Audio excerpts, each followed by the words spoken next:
And now, a special edition of the Toddcast podcast. Powered by Citywide Mortgage Services, providing complete financing and mortgage services for residential and small commercial businesses. Visit them at citywidemortgage.ca. Now, here's your host, Todd Hancock. And it's round two of our Best of the Toddcast. Now, this will give you a really good look at what we're all about if you're a new listener, or it's a great little recap if you're here week in and week out. So this week, it's highlights from 9 recent guests from October through December of 2025. In sports, one lives at full throttle. One commands the room before the bell even rings, and one says what everyone's thinking, louder, sharper, with no filter. In entertainment, one slips between worlds like it's second nature. One brings fire to even the quietest moments, and one carries a presence that lingers long after the scene cuts. And you'll hear from this week's musical guests in just a second. One is a 4-time Music NL winner. One helped write some of the soundtrack to Gen X, and one is a drummer with precision and power. I'm glad you're here. My name is Todd Hancock. Before we dive into our guests, just a quick pause and a little tip of the hat to the businesses who make this whole thing possible, because the freedom to be creative matters, and podcasts don't just make themselves. Our title sponsor, Citywide Mortgage Services, longtime friends of the podcast. I know one of their owners, Dara. He handled my mortgage renewal last year, and it was locked in, dialed, sleeping easy. Couple of text messages, couple phone calls, done. Super simple. He got me a great, solid rate. No surprises as well, because variable rates, they're not my thing. But lock me in, give me a number, Bob's your uncle. And you've probably noticed the shift as well. The Bank of Canada dropped the key interest rate. That changes the conversation, right? Buying, renewing, refinancing, the timing suddenly just makes sense.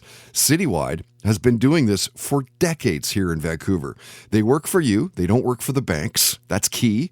And they have access to more than 30 lenders, buying, renewing, refinancing.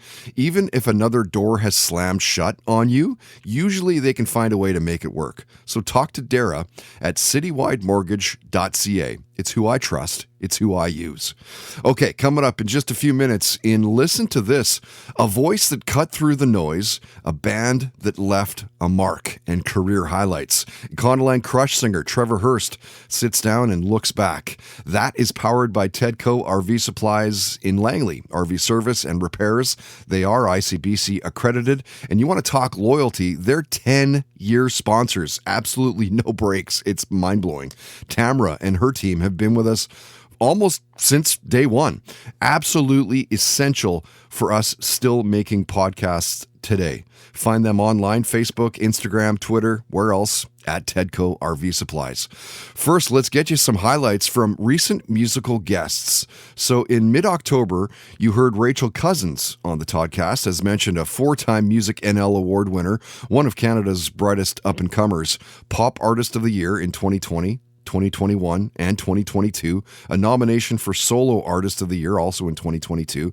Grew up in Newfoundland, started making music at a young age. She recorded her first single at the age of 12. She shared the stage with some greats, Alan Doyle, The Beaches, Kanon, Serena Ryder. She's collabed with choirs like Stella's Circle Inclusion Choir and the NL Deaf Choir. You've heard her music in TV shows and movies. You've heard it in video games.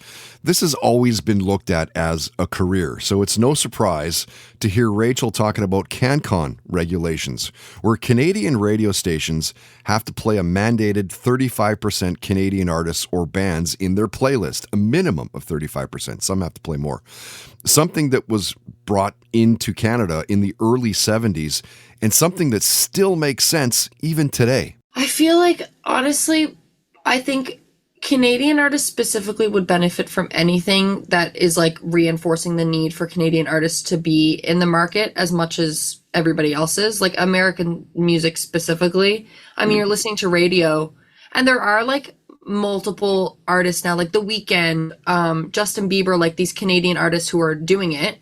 Sure. But like in comparison to how many American artists there are and like how big that market is, the market is like very saturated right now. And like you look at social media, there's so many people on TikTok and Instagram and all of these things, and the Canadian algorithm is very different.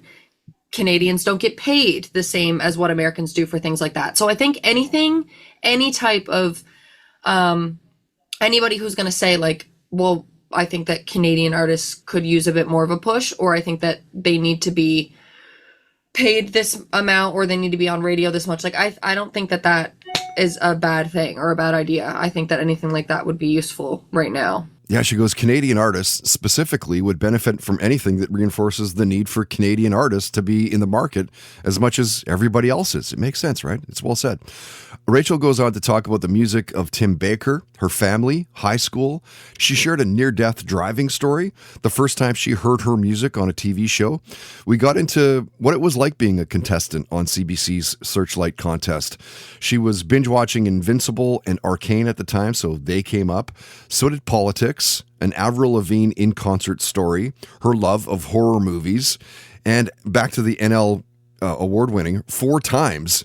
What is her career highlight then? I would genuinely have to say that going to California for a month and recording my album with Greg in this studio, like just that month in general changed so much for me. And it changed the way that I felt about myself and what I was doing. It gave me so much more like courage and independence and realizing my capabilities. Greg challenged me in a lot of great ways. But just, I really mean that, like, growing up, I always said I'm going to go to California and I'm going to be a pop star. That's what I said growing up. So to go to California, I remember when we went to LA, it was just like, oh my God, I'm where I said I was going to be when I was a kid. And that was really big for me. It felt like my childhood self was like there the whole time. That sounds corny, but I mean that. Like, it just felt like I was doing something that I had always dreamt of.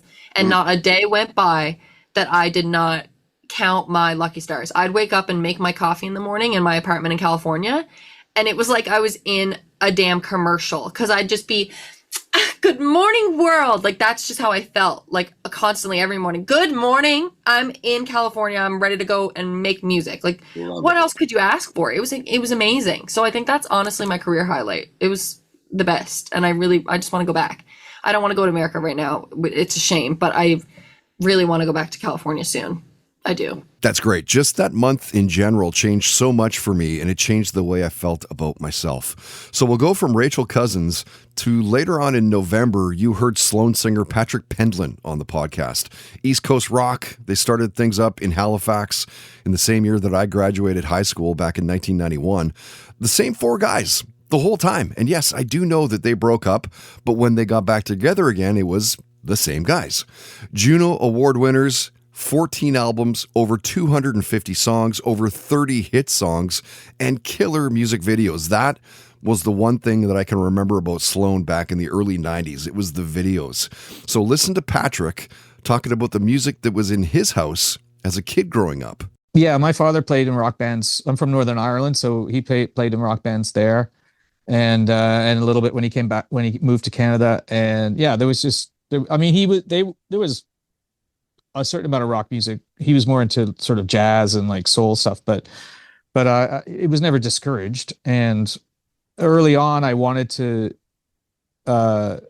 It just seemed inevitable that that's what I was going to do. It's all I ever wanted to do. I mean, I went to university to get it. I ended up with a history degree, but like, I don't know anything about history, and I don't care about history. Yeah. But I do care about the history. I mean, I know everything. That's about funny. I know the history of music, but who cares? It already happened. I don't give a shit.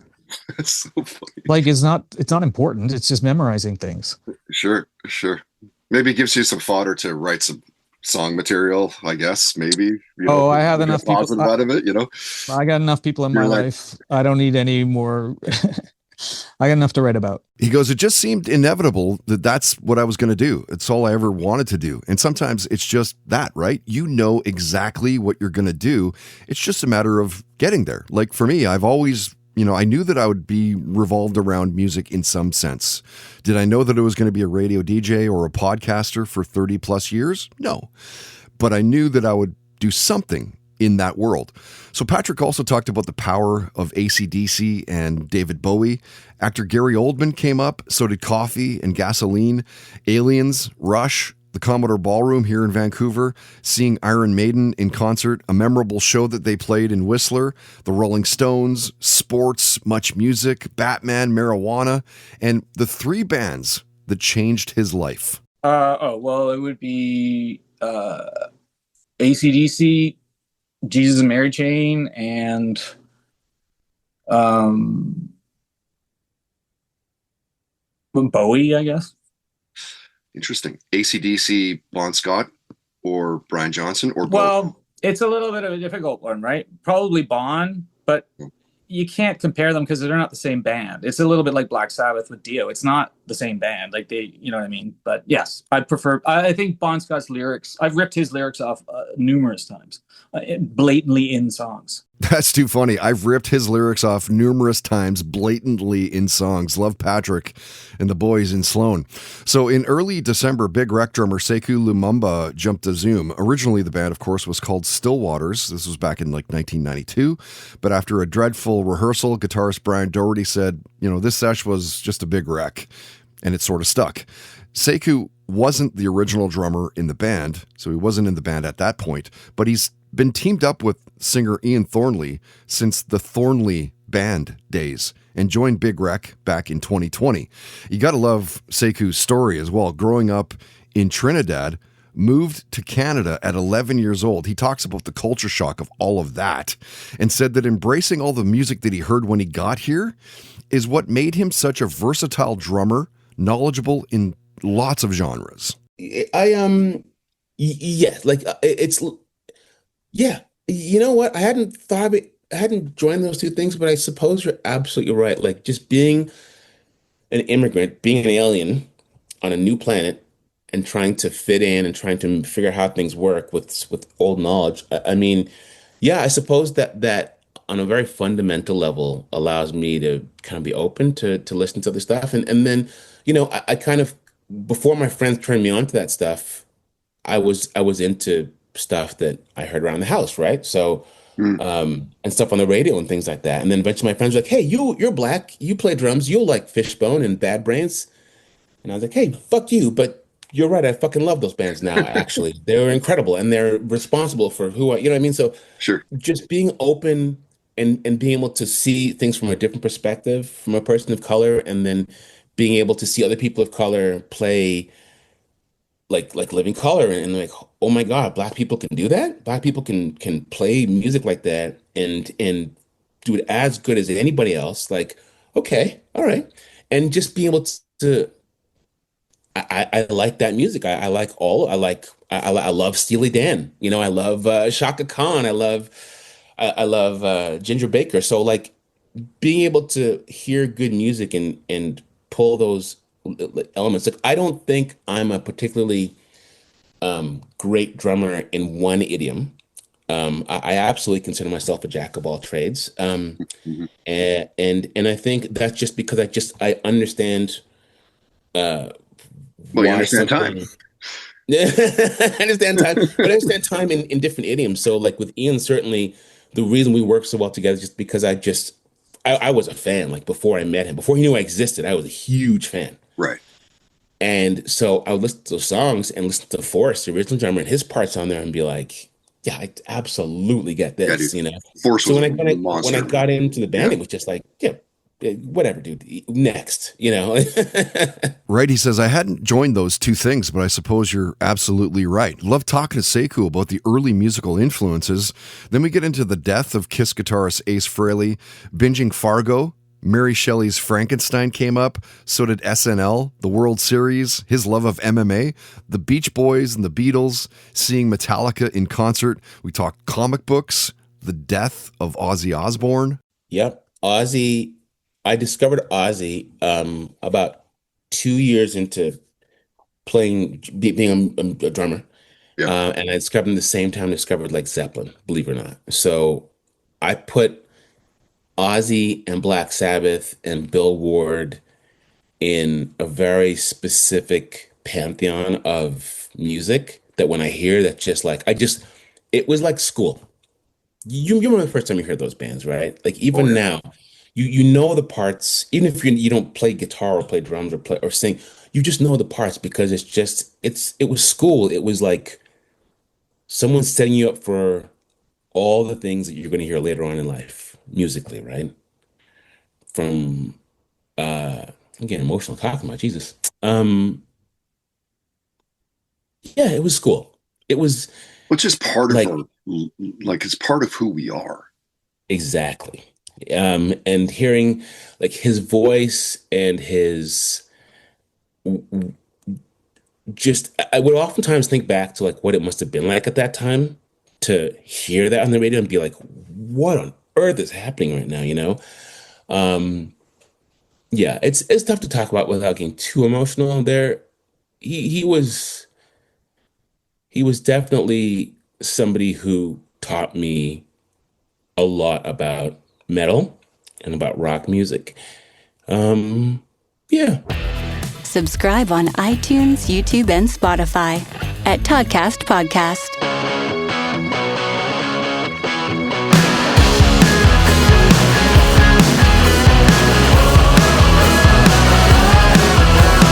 When it came along, really just wouldn't phase you. You tried to contemplate it, but it just wouldn't tame you. You said, I'm sorry, I don't want no life that is perfect. I see your best intentions, but I don't deserve them. Now I'm so blessed, I'm so blessed for your love. I'm so blessed and I just can't get enough. Show me all the truth, but I won't believe it. You're the living proof, so keep on deceiving. You fall into the ground and your voice starts screaming. I meet you in the night when the moon starts bleeding. I'm so blessed, I'm so blessed for your love. I'm so blessed and I just can't get enough. Constellations in the sky, revelations in your mind, reveal the truth unknown. When you find yourself alone with the echo in your soul, let it show. You're so blessed.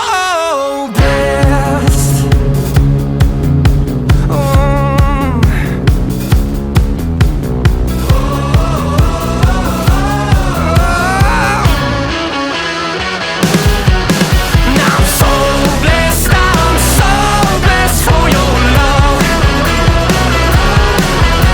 I'm so blessed and I just can't get enough.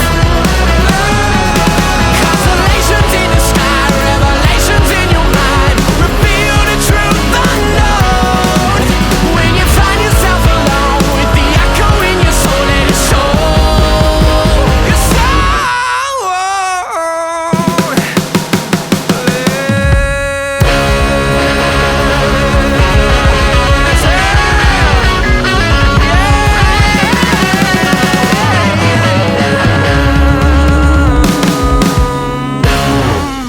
And now, listen to this on the Toddcast Podcast. You've heard Econoline crush on good Canadian rock radio stations since the mid-90s. They've had some big radio hits. You Don't Know What It's Like, Home, Surefire, All That You Are. They formed in 92. They're from Vancouver. They hit platinum status with their The Devil You Know album back in 97. 2 Juno nominations in 95 for Purge and in 98 for The Devil You Know. They took a hiatus in 2005, got back together for some shows in 06, put out the album Ignite in 08. And the last time that singer Trevor Hurst was a guest, we got into it. We've known each other for a long time, since the late 90s. He told the funny story about producer Bob Ezrin and Billy Idol.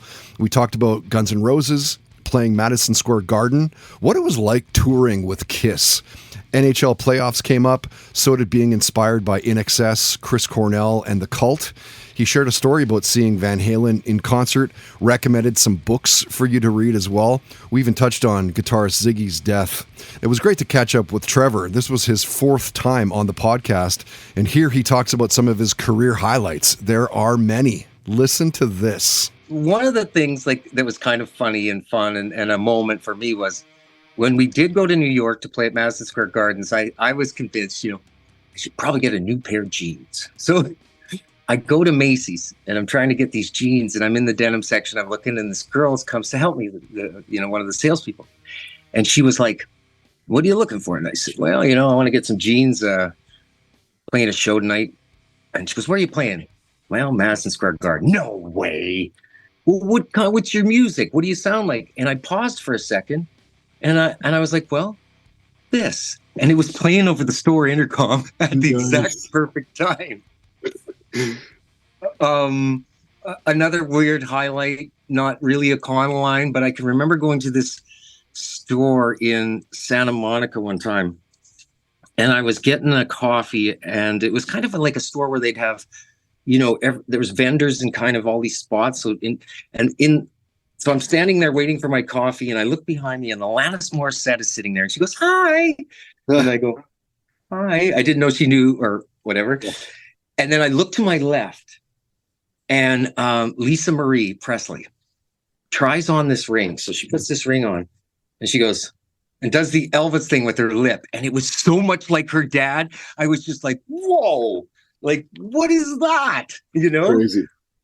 And so random. And then another great one was, or one that kind of makes me smile, is back when we did the run across Canada with Alice Cooper. Catering was wicked. Oh my God.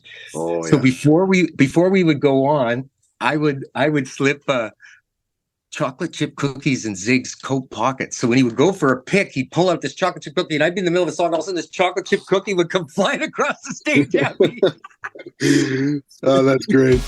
Listen to This on the Toddcast podcast is brought to you by Tedco RV Supplies in Langley, an ICBC-approved repair shop. Visit them on Facebook and Twitter at Tedco RV Supplies. And now, highlighting our next Blue Light Sessions, powered in part by Canadian Club Whiskey. Meet your new cold one. We serve Canadian Club and Ginger ready-to-drink cocktails at all of our live shows.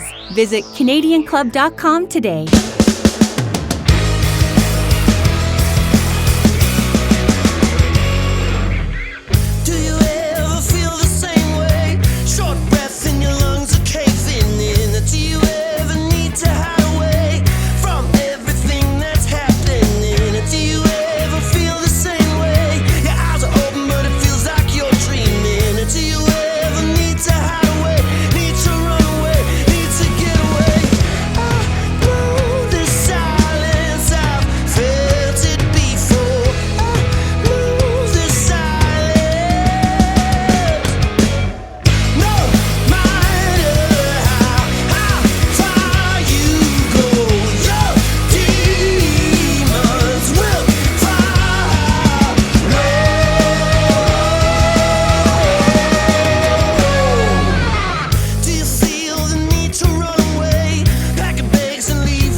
seems they continually pump out great music. The band is called Chase the Bear, and a new song for them is called Demons. You heard a band called Quadra Sound, and their song was Blessed. So both bands are playing at our next live show at the end of the month on Friday, February 27th at the Blue Light Studio in beautiful East Vancouver. It's the 47th volume of the Toddcast Blue Light Sessions. Super fun nights. If you know, you know. We talk to the bands while they play, interview them. You can ask questions, of course, as well during the performance. It's a super small studio. Like, we only release 60 tickets. Super small, super intimate. You're up close and personal with the bands, and you can grab tickets right now through Eventbrite for just $22 plus the service charges, of course. $22 through Eventbrite, Brite, eventbrite.ca. $27 if you wait for the door. The doors are at 7 o'clock. Our shows start around 8:15. All right, so coming up shortly in Stop Me If You've Heard This Before, inside the building, behind the scenes, a part of the job that actually matters. BC Lions president Dwayne Vanneau talks about his favorite part of working with the club. That is powered by the Home Dwell Group. One of their partners, Kyle, he and I go way back. Elementary school way back. He's a full-on housing nerd in the best possible way, decades deep in design, homes and buildings all over Vancouver that you would probably know. He can spot what's worth buying, what needs work, or maybe, what's actually worth renovating. In real estate, trust is everything. This is that. If you're buying or selling, contact Kyle through homedwell.ca, homedwell.ca. First, let's get you back to more guest highlights in this best of the Toddcast and some recent sporting guests. So mid-October, 14-time kart racing champion Sabre Cook was a guest. She knows speed and horsepower, the danger, the crashes, the glory. She said quarterbacks can't play football by himself. It's very much a team sport more than people realize. So Sabre was born in Grand Junction, Colorado back in 1994. Her dad got her into racing at just 8 years old.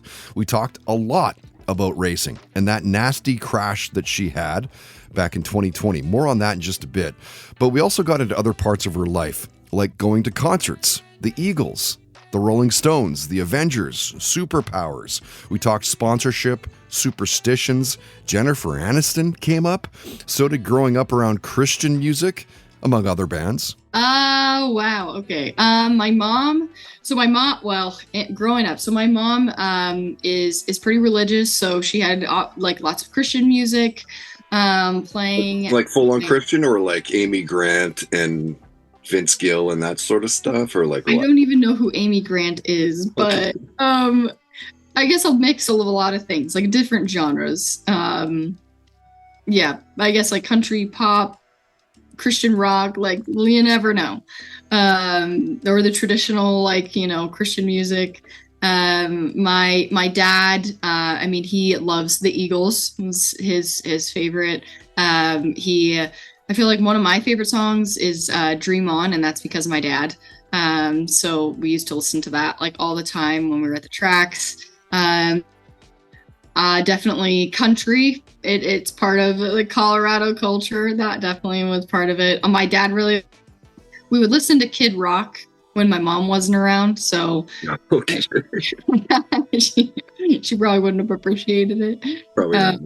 But yeah, I guess that's some of the music. Oh, my grandpa, he is the one that I guess also really turned me on to more classical rock. I guess Brown Sugar was the song that I would just jam out to in the front seat of his blue pickup truck. I remember he'd pick us up from school, and that would be we'd play it on repeat from the school all the way home, because we were just this is the best thing ever. We would listen to Kid Rock when my mom wasn't around. Christian music with a splash of "My name is Kid."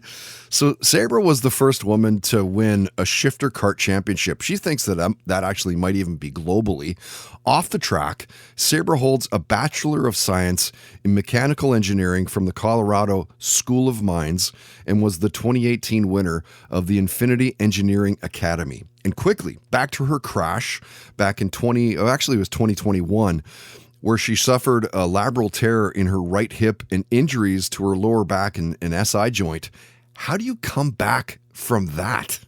Just by doing it, getting up and doing it again, working with professionals to help you kind of recover from those things. Like when you do have a bad crash like that, obviously like the brain and the body want to protect itself. So you do have some sort of like, for lack of a better term, like basically like PTSD. So you do think about it, or have like, you're always like have like this phantom car that you think is about to pull out and hit you, and you just go through it by talking about it. I worked with some really great neuro PT professionals here in Indianapolis that really, really helped my recovery a lot and helped speed that up.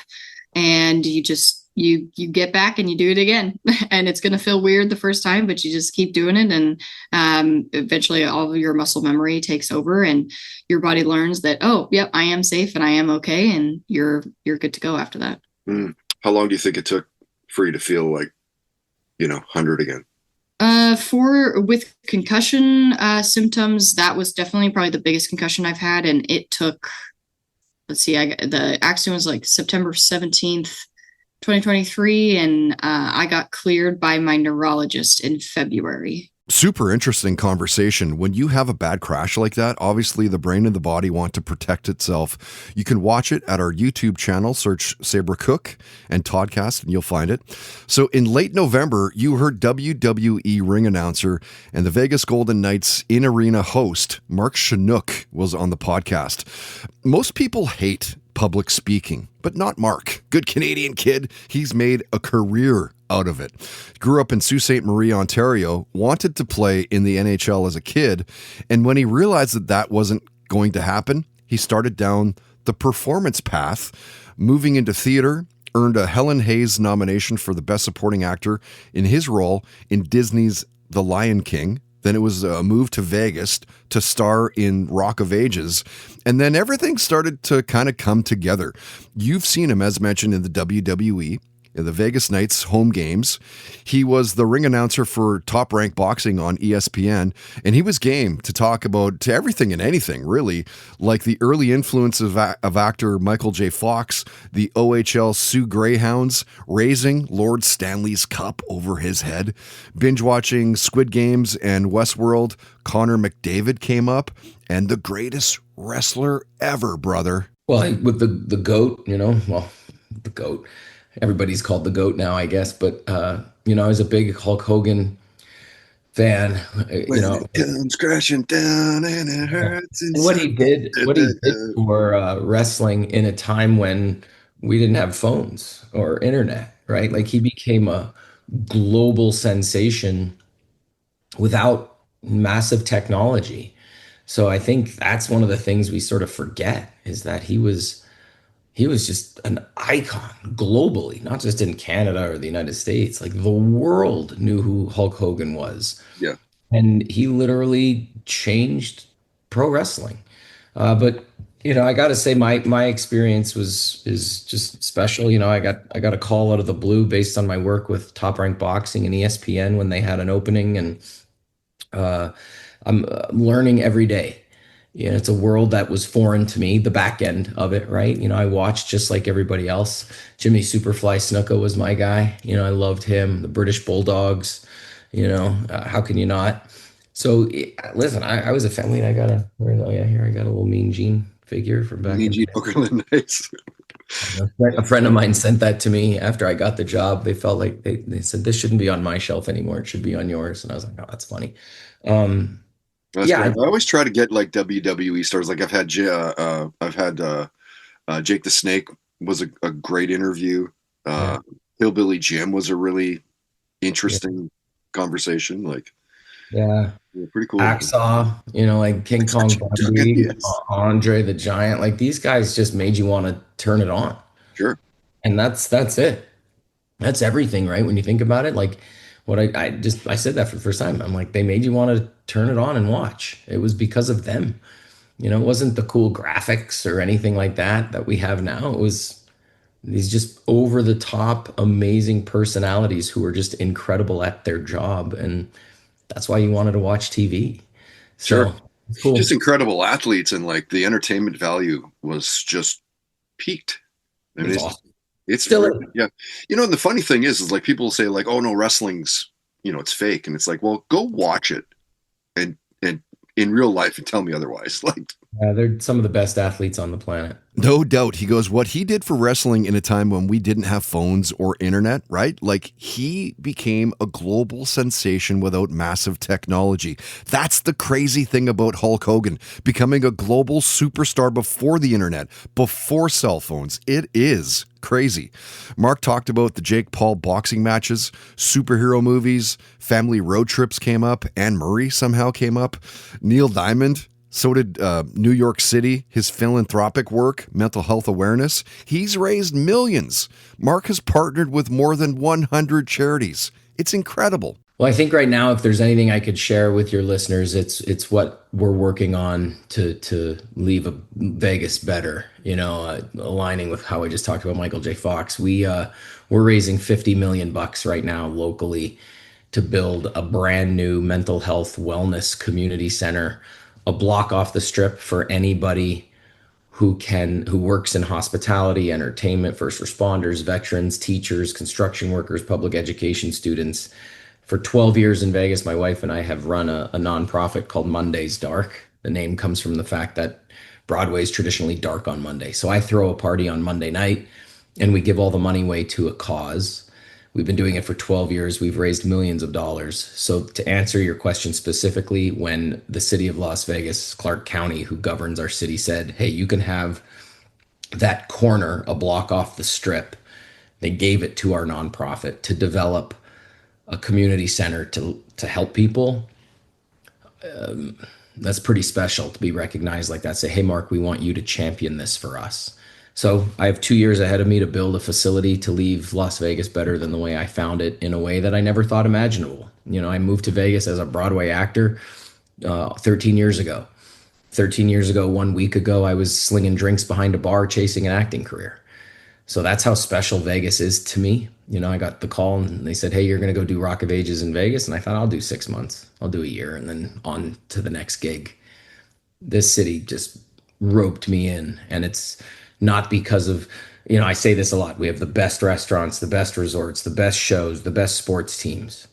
But what make those things the best are the people that live here, because somebody's got to run them, right? And we have a very special community, and my wife and I are championing a $50 million community center. So if you're on my social, you can see me. That's pretty much all I talk about. I'll post a picture with a superstar or a hockey player every now and then, just doing my gigs.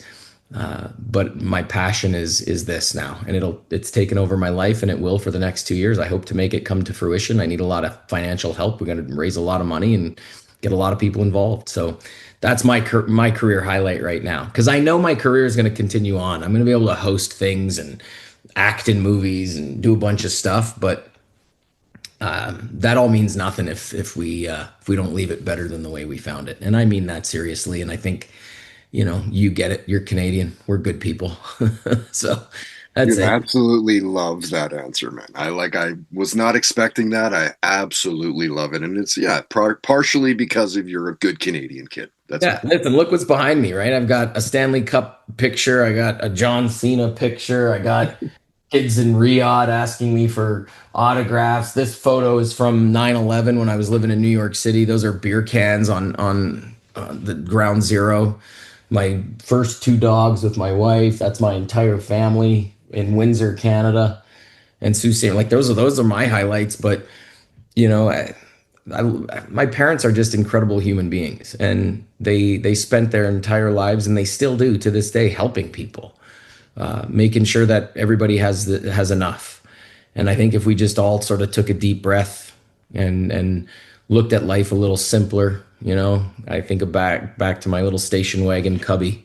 I don't need a lot, and I just think if we all sort of took a deep breath and listened more than we spoke, I think the world would be a little bit better. That has got to be the key quote from Mark's visit with us. We're raising $50 million right now locally to build a brand new mental health wellness community center in Vegas. What a career. What a story. Mark Shunock doing great things in Vegas.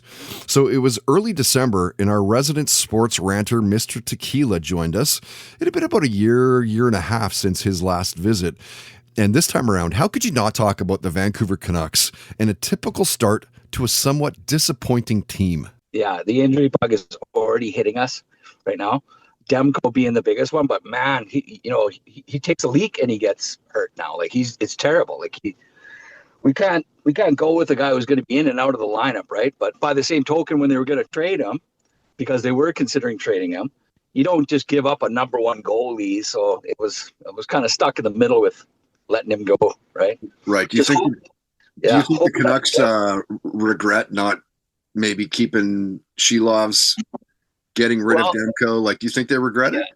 Like, the thing with Shilov's, though, like, Shilov's, everyone forgets, Shilov started the season with the Canucks last year, right? He went 0-5, right? So they said to him, go down, play in the minors. And then he crushed, won an the Calder Cup.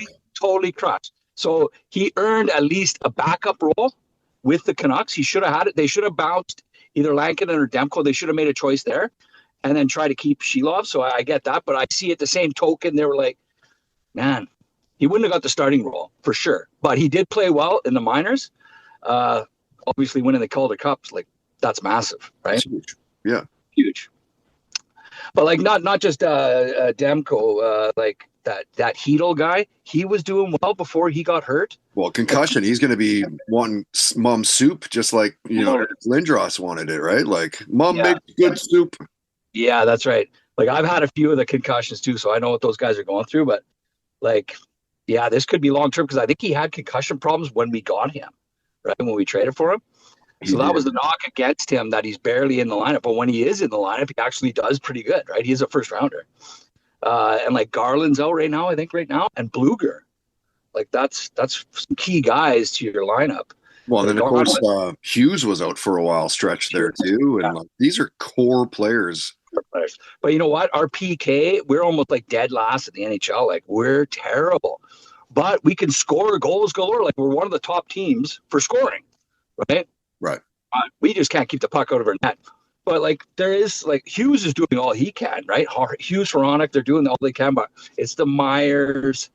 Guys like that are just, they shouldn't even be on this team. I think we should have moved on from Myers. I think he's terrible. Dude, you've been bagging on Myers for like 10 years, so. Yeah.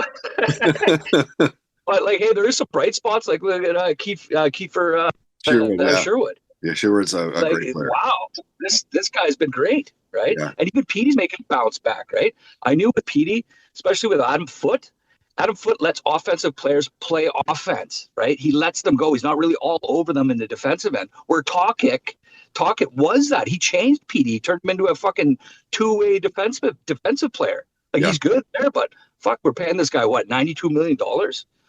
We need this guy to score. Score a few goals, bud. Yeah. Like, take some shots, man. Like, I don't know about you, but I'll be watching the game and I'll be like, fucking rip a shot. Like, I would have taken a shot in that situation. Like, how are you not taking the shot? Come on. They're trying to play pretty, right? Yeah. Yeah. Sometimes a pretty play doesn't work, but, like, some of our rookies, like, these guys are all going to hit. We got that Ratu guy. He's coming along. Eventually, he's going to go. Willander just played a couple of games. Like, that guy's going to be awesome, right? So we do have some young pieces that are going to come in. I don't think we have to do a full rebuild, but, like, it's still early in the season. Like, everyone's still losing right with us. So we're like 2 points out of a playoff. Yeah. I don't think it's time to put. We're not pushing the panic button soon. Like, come on, boys. Yeah, that's right. Yep, he goes, you can't go with a guy who's going to be in and out of the lineup. It's just like the Canucks, though, isn't it, to leave it interesting for the fans, right? Of course, we're talking about Demko and the injuries. The BC Lions also came up in their incredible year despite not playing for the Grey Cup. How does that happen? We had an 8-0 run this year. We talked about Megadeth and their retirement tour, the Vancouver Whitecaps and their domination this year. We talked about the Epstein list, Trump's bullshit tariffs, and closer to home, Canadian Prime Minister Mark Carney and his barely passed budget. Well, Canadians got to wake up, man. Like, this guy is the enemy, like, big time. He's a total. Okay, so where did he came from? He was the Bank of Canada. So he was with Trudeau for 10 years, right? 10 years we just went for shit, right down the toilet. Coming out, look at crime. You can go kill somebody. You'll be out of jail like 5 hours later. You'll be on the street. Like, look how many times we've seen that. That's because of the Liberals, right? And whether it's the budget, they're saying, oh yeah, we're going to put $10 billion or $15 billion into investment. that just means they're going to steal the money, right? They're just stealing money. That's all they're doing. The tax that we pay in Canada, like, they should have more than enough just raping us from tax, let alone this extra money we're going to create, right? So they're all crooks, all of them. The Toddcast podcast is powered by Milano Coffee, bringing you the finest espresso and coffee concepts in the world. Online at milanocoffee.ca.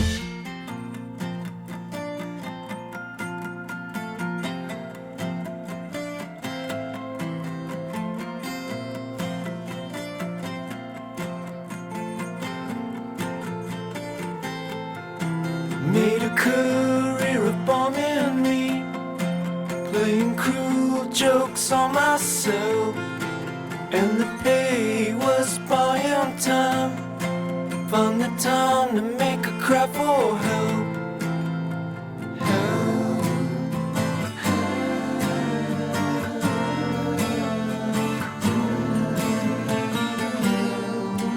And the cruelty never ends when you're desperate, and I don't need nothing now. Don't believe shit, and I don't need nothing now. You can leave it, and I don't see nothing now. I'm distracted, distracted.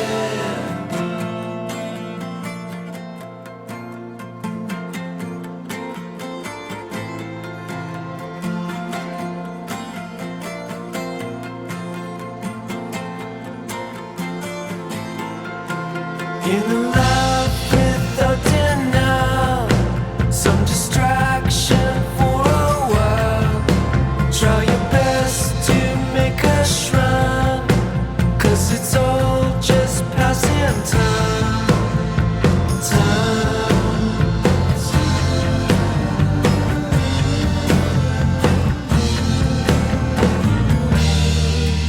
And the cruelty never ends when you're desperate, and I don't need nothing now.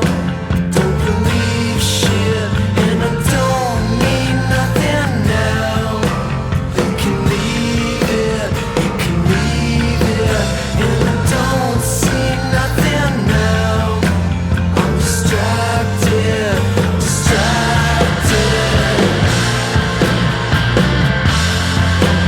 I'm distracted, distracted.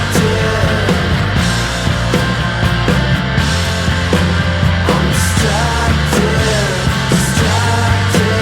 And I don't need nothing now. You can leave it, and I don't see nothing now. I'm distracted, distracted.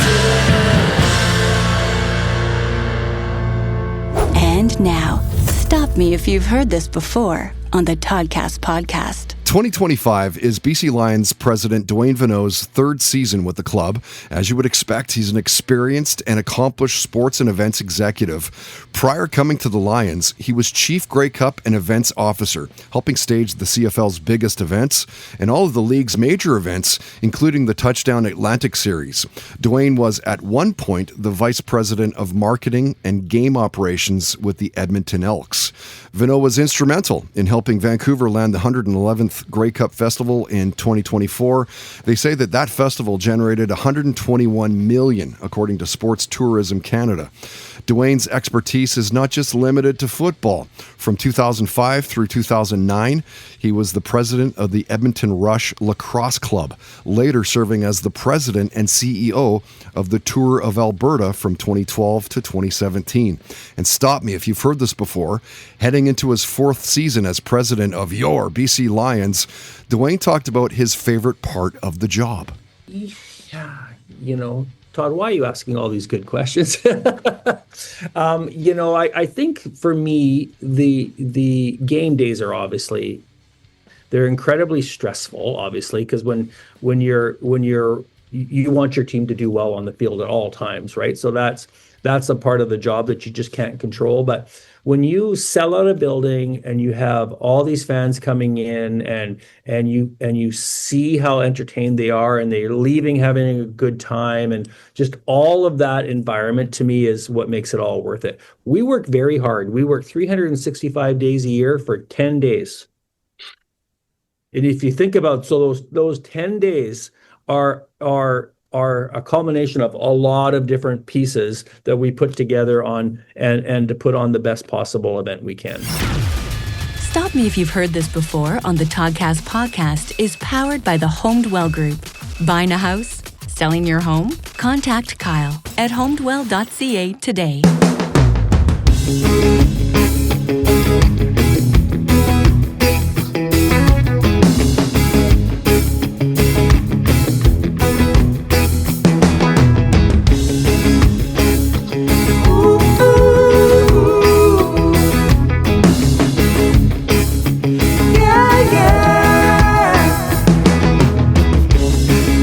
Tell you what you want to hear about the things you can't see, feel all the dreams collide, brilliant things. Dive into the light you'll see. Oh, now the light is fading. Sky is on fire, so sinking, and the moon moves soft and quiet, shimmering upon the water. Shimmer, glimmering, shimmer, glimmering.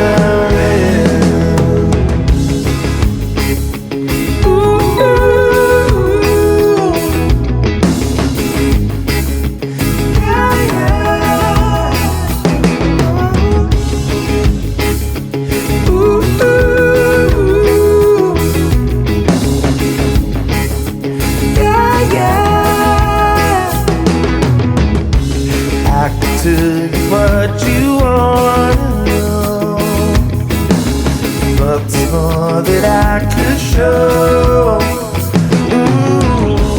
But they say that these streams are still, you can feel the water flowing. Oh, now the light is fading. The sky has turned from blue to black, and the stars are awful quiet. My reflection facing back, shimmer, glimmering on the water. Shimmer.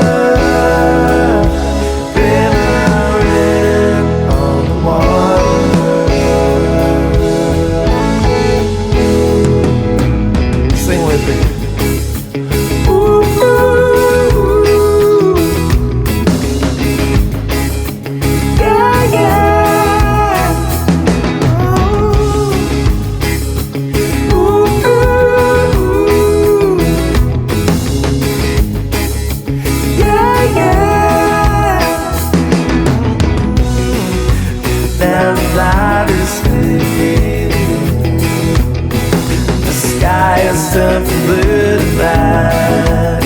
In your eyes is my reflection. My reflection faces back. And now the light's fading. The sky has turned from blue to black. In your eyes is my reflection. Your lips want to taste them. Shimmer, glimmering on the water.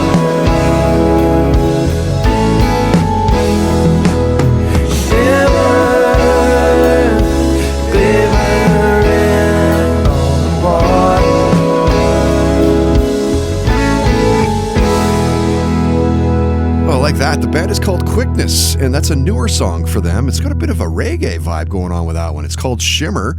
You heard a band called Closers, and a band originally from Vancouver, but they're now based in Toronto. They moved there a couple of years back now. Cool song for those guys called Distracted. Okay, so let's get you to our final guests of this episode 382 and highlights from this week's musical and lifestyle guests. So back in mid-October, VHS Halloween actress Lawson Greyson jumped to Zoom to be a guest. Born in the mountain town of Flagstaff, Arizona back in 1999, she has a twin brother named Taylor. They were homeschooled. We talked a lot about that in the full interview, my wife and I, Jess. We were this close, like almost did homeschooling with our kids until we realized that one, how much work it would be, and two, we didn't really know that much about teaching little kids about stuff. Lawson talked about the extracurricular activities of like playing sports and meeting up and hanging out with high school buddies, and said that just because she was homeschooled, it doesn't mean that she missed out on anything. And because her parents were so strict with the screen time, did that push her down the acting path? Yeah, I think it made me really intentional with what I was watching. Because like as a kid, it's like, okay, I have this 1 hour. Sometimes if we were lucky, 2. Right. So it was like, not even, sometimes it was only 30 minutes. It really depended whether it was a weekend, a weekday, how much of our schoolwork we got done. So I think it just made me really like look at all the movies and like take in like, what do I really want to watch? So I think it made me honestly just watch really good movies. Because I was like, well, I don't have enough time, so I'm going to watch the good ones that, you know, my mom and dad, I hear them talking about, kind of a thing. I mean, truly, that's smart. She goes, I was like, I don't have enough time, so I'm going to watch the good ones. So Lawson's love of performing started early as a gymnast and a dancer. At 17, she performed in her first short. At 18, and a bunch more shorts filmed in Arizona, Lawson went to LA and made her feature film debut as a lead in the movie Do You Trust Your Boyfriend? We talked about a lot of stuff. Aliens, Miley Cyrus, Dragon Tales, horror movies, Marvel and DC. She told a couple near-death stories. Coffee and Netflix came up, and so did her career highlights. I think it was probably seeing VHS Halloween in a theater with a live audience. That was the first time, because most of the films I've done have come out on TV. Yeah. So it was the first time like actually sitting in a room and experiencing something with a live audience. And especially with our segment having a lot of comedy in it, it was a horror comedy. It was just like such a wild thing to like literally hear the people right behind me cracking up. I was like, oh my God, like it was such a surreal moment and something I didn't ever really think would happen. Like I was just happy being a working actor, much less now having things come out that people are actually talking about. It was quite a wonderful experience. Oh, it's those moments. She goes, it was the first time like actually sitting in a room experiencing something with a live audience. What a trip. What an absolute trip for Lawson. So later in November, singer-actress Gina La Piana was a guest. Born in Brooklyn, actress, singer, emerging producer. Her latest work, you see her starring alongside Al Pacino as his wife in the new movie Maserati The Brothers. You've seen her in Strong Medicine, Resurrection Boulevard, The Shield. So listen to Gina talk about the early influences in her life. Well, I think I am my father's daughter. So whatever my dad was doing, I was like that Velcro dog. I was like on my dad's hip. He was a musician. He was a musician before I came. He sort of gave up that life to have me. He was signed to Capitol Records. He and his brother had a band called the Nomads. And they were out there doing cover tunes and original songs. And then when I came along, he thought, okay, well, I better, buckle down and be committed and have this child. And my mom left when I was 3, so he really had to step up and take on that role. So I sat at his hip and he was playing like Cat Stevens and Stevie Wonder and like all the greats. And so music was always there. Earth, Wind and Fire, so many great bands. And he was obsessed with Lucille Ball and I Love Lucy. So that was our thing together, as we would watch I Love Lucy. And I could never get enough of her zany, quirky. I just made her my mom. I was like, okay, Lucy, you're my mom. You mom. Here we go. You're my TV mom. She became my mom. Like I have such an ability to suspend my disbelief. Like when I'm watching a movie, I'm so in that it could be a little embarrassing for for people that are around, especially if I'm in a theater. I'll stand up and start clapping and screaming, and then be like, "Oh yeah, I'm sitting with strangers." Yeah, yeah, yeah. And my partner says like it's so fun to watch a movie with me because I'm crying, I'm sobbing, I'm screaming. You know, it's like I'm at a football or a boxing match. So yeah, where were we again? I lost my train of thought. Influence and stuff as a little kid. Shows and Influence, stuff, yeah, you kinda just go just through the Lucille Ball, Lucy oh, and all being that, my yeah. mother, like feeling like she was my surrogate mother, and seeing what women could be in the world. You Yeah. know, it wasn't so serious. She was zany, she was quirky, but she had her stuff together, and I just wanted to do that. And my dad said that, you know, as a 3-year-old, I was already saying, "What is that? What's in there?" Pointing to the TV. And he would say, you know, those are actors. And I said, I'm going to be in there. That's what I'm going to do. I'm going to be inside that box. So he said I knew it way back then. How cute is that? I was my father's daughter, so whatever my dad was doing, I was like that Velcro dog, like on my dad's hip. Gina's known for going full out with whatever she's doing, a dramatic role, a session in the studio. She's a recording artist, right? Soulful, Latin and pop influences. We talked about all sorts of things, like binging Mobland, Lioness, Love is Blind, her relationship with Prince. She shared a near-death story. We talked about time travel and colonizing Mars, unexplained phenomenon, Will Smith, and that slap. I've met Will Smith, who I find to be like one of the most magical human beings that walks this great earth. Nobody's more interesting to me than that fella. Were you completely gobsmacked at the smack? Were you like, what the what's going on? I think because I've already created a listening for him, meeting him and hearing how brilliant he is and how much he cares about everyone, and just the kindness from that being, that when it happened, all I could have was compassion, because I knew it's not, that moment is not definitive of who that man is. So for me, I didn't even question him. I knew that there was something going on, right? Because it's just like, he's just so wonderful. And he's got years and years and years and years of a track record of being so wonderful. Everybody always knows how supportive he is and the things I that he believe does. they call for that artists. a blip on the radar. It's like Exactly. I mean, so yeah, I didn't, gobsmacked. No, I was sad, and yeah, I felt for him. Yeah. But that song, the art that came out of it, my God, that's the one that's on my playlist. Is it You're Gonna Make It? You Can Make It? You're gonna make it, yeah. You Can Make It. Yeah, that song is pretty badass. I love the whole gospel vibes and the bigness of it. It feels like an anthem for these times, these wild, wild west of times that we're living in right now. Yeah, no doubt. So- Well said. Wild Wild West is a great way. Also a nice tie into. Oh yeah, thank you. Didn't even notice that one. Okay. Yeah, this is worth diving into. Nothing's more interesting to me than that fella. Gina on YouTube, she has that energy you just kind of want to be around right from the get-go. So in early December, actor Seth Edeen jumped on as a guest. Lately, he's been having huge success with vertical series, like multiple millions of plays for multiple roles that he's been in.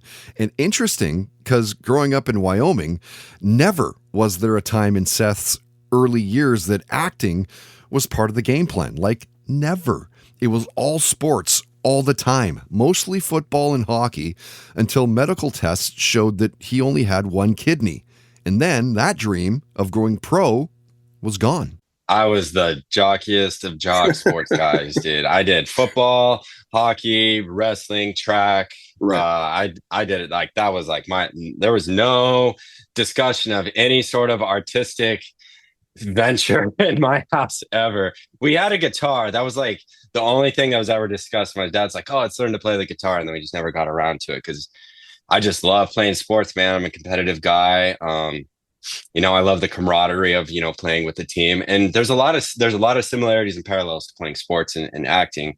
You're on a project, you're all a part of a team. Like you're all got the same goal in mind. So you all have to operate as like a team to make the best project possible. So a lot of the stuff I learned playing sports and stuff growing up translates very, very well to acting and film and TV. See, he goes, there was no discussion of any sort of artistic adventure in the house ever.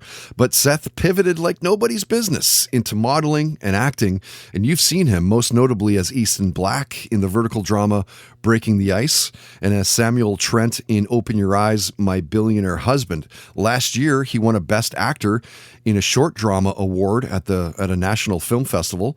We talked with Seth for, I think it was close to an hour, covering a lot of ground in that time, like seeing Big and Rich and Def Leppard in concert. We talked about his PR team, actor Philip Seymour Hoffman, binging Chad Powers.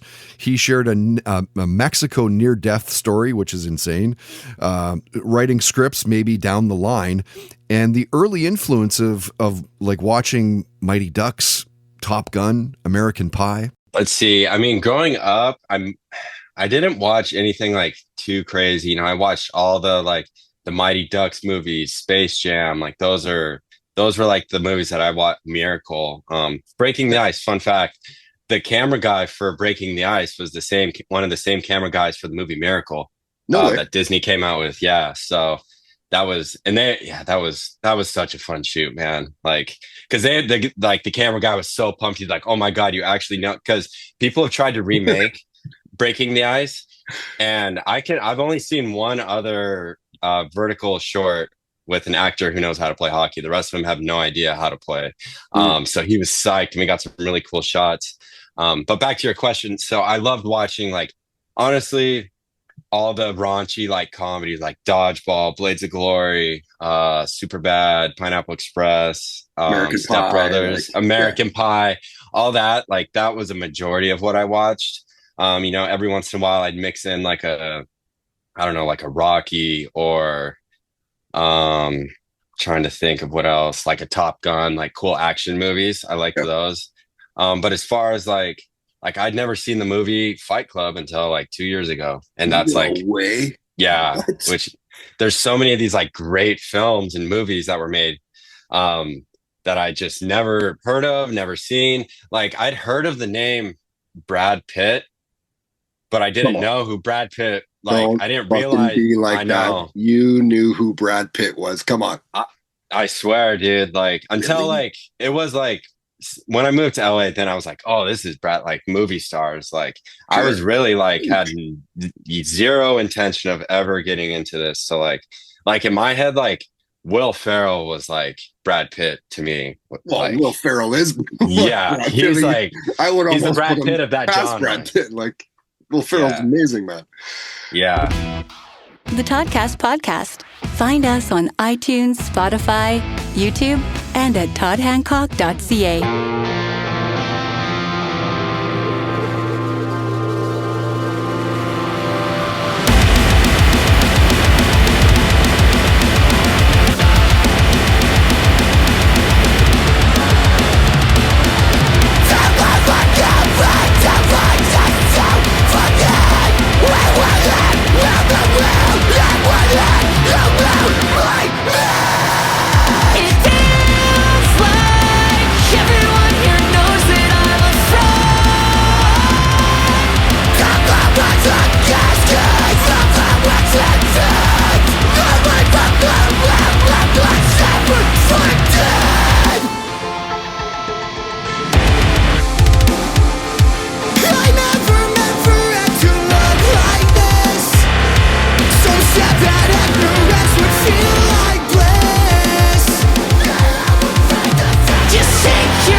When you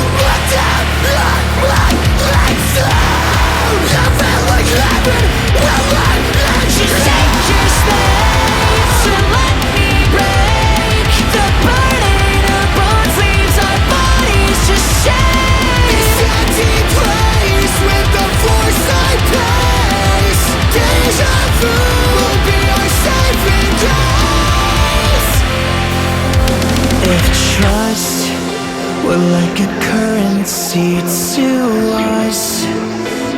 Would we flow like raging water for every son and every daughter who look to us for love? If you had just believed in us instead of leading us to slaughter, we would have let our bones grow stronger.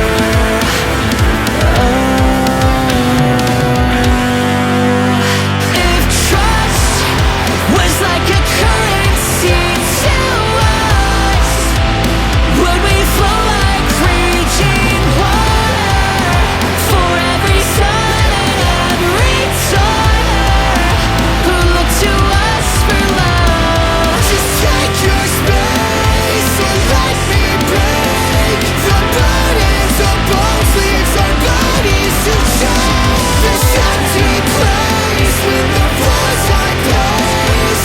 Deja vu will be our saving grace.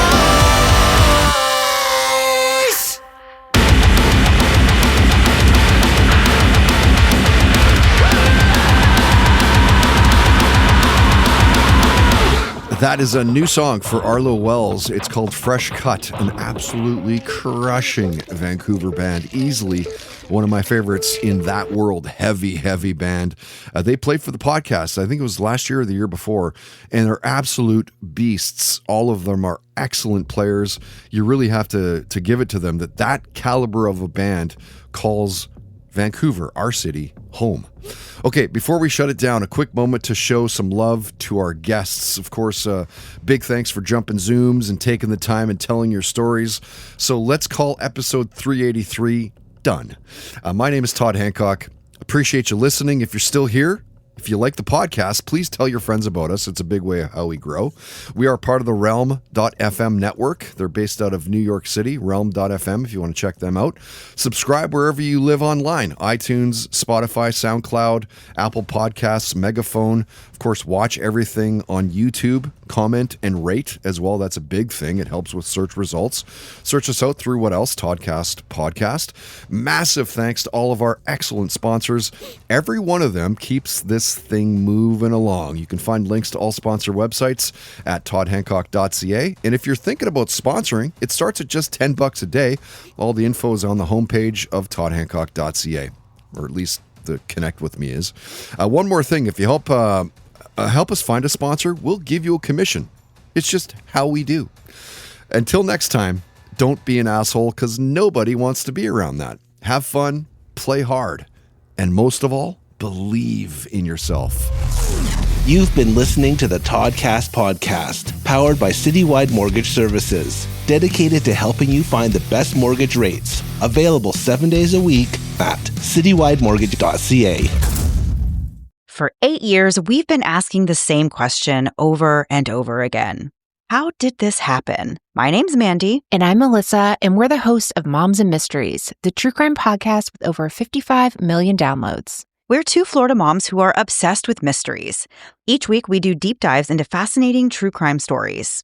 We cover everything from infamous cases like Casey Anthony to the bizarre and complex crimes right here in our home state, like the shocking murder of FSU professor Dan Markell. We bring you the facts, but with warmth and wit you'd only get from two friends who have been hooked on mysteries since childhood. Join us for new episodes of Moms and Mysteries every Tuesday and Thursday. Listen to Moms and Mysteries on Apple Podcasts, Spotify, or wherever you get your podcast.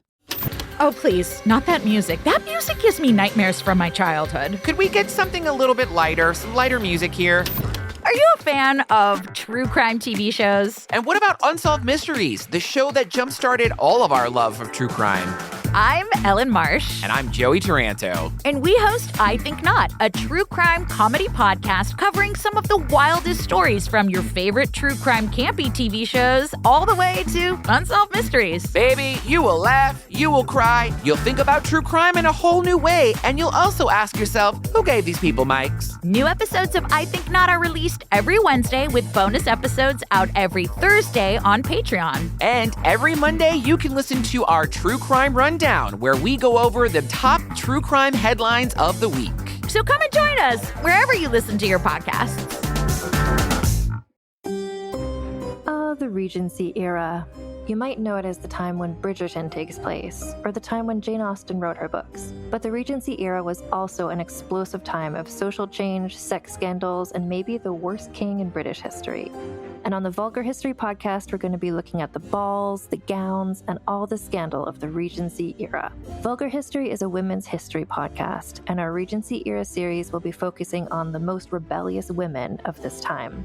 That includes Jane Austen herself, who is maybe more radical than you might have thought. We'll also be talking about queer icons like Anne Lister, scientists like Mary Anning and Ada Lovelace, as well as other scandalous actresses, royal mistresses, rebellious princesses, and other lesser-known figures who made history happen in England in the Regency era. Listen to Vulgar History wherever you get podcasts.